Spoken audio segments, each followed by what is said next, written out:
All right, now, as long as we're on the ballot measure, let's talk about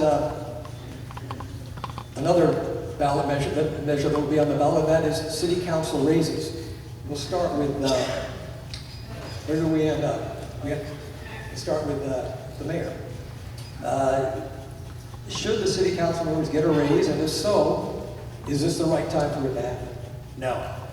It's a simple question.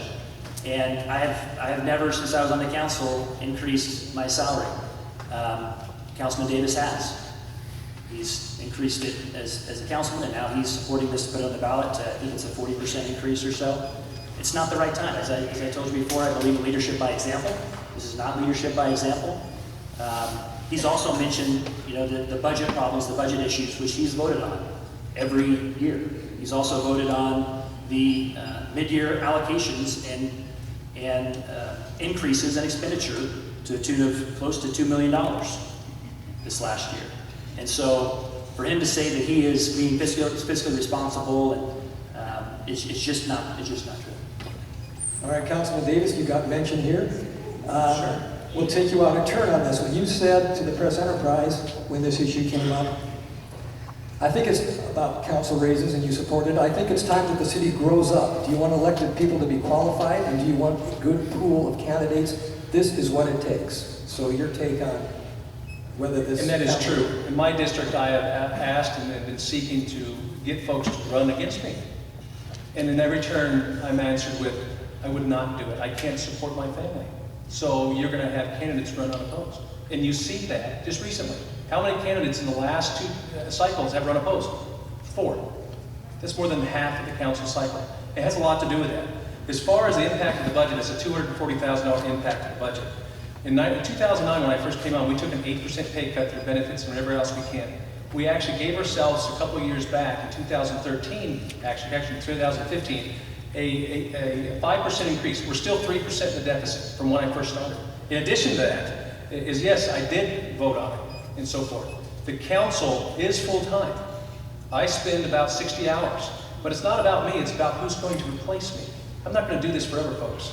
I want a good candidate pool that I know that will be responsible, who can not make minimum wage, and that's what's going to happen. You're not going to get a member who is going to be up here unless you have the elite field. That's it. Business owners who are wealthy have the time. Retirees who have so much in retirement, they don't need to work and do this. What about you folks? What about this young lady here? I would like her one day to be a council member or the mayor. I'm actually saying that. It's important. She can't do it and have a family. It's not going to happen. If we're going to do this, why didn't we have a full-time mayor? I don't know, with 9 staff mayor and $1.1 million budget? Let's really cut it.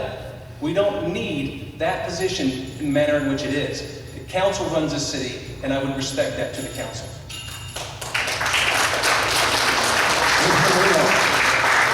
Is this the time to raise city council salaries? The city council work really hard. It really is a 24/7 job. And when this came before the council, I said yes. I said absolutely. This would make them making about $30 an hour.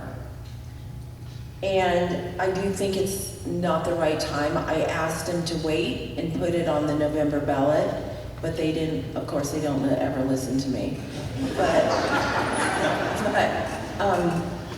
I do think we have to get a better pool of candidates, and I actually agree with pretty much everything Paul Davis said, and I think it's disproportional to the staff.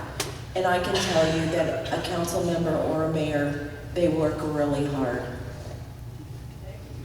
Thank you. Ms. Glenda. It is not the right time. We're talking about a budget deficit that's going into the millions. It just doesn't look right. I understand that council works very, very hard.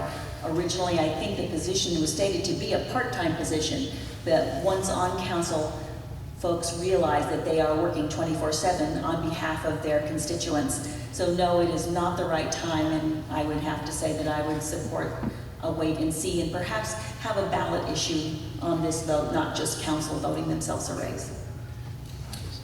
Ms. Martinez. I appreciate Mr. Paul Davis that you can see me becoming a mayor in the future. Thank you very much for that. But when you become a public server, you're not doing this for the money. You really aren't. You're doing this because you genuinely care. You genuinely care about the future of your city. You genuinely care about its members. I wouldn't think this is the right time. Maybe once we're out of the hole, we can explore it, but not right now. Right now, we're trying to figure out a way for Riverside to get out of the hole, not a little deeper.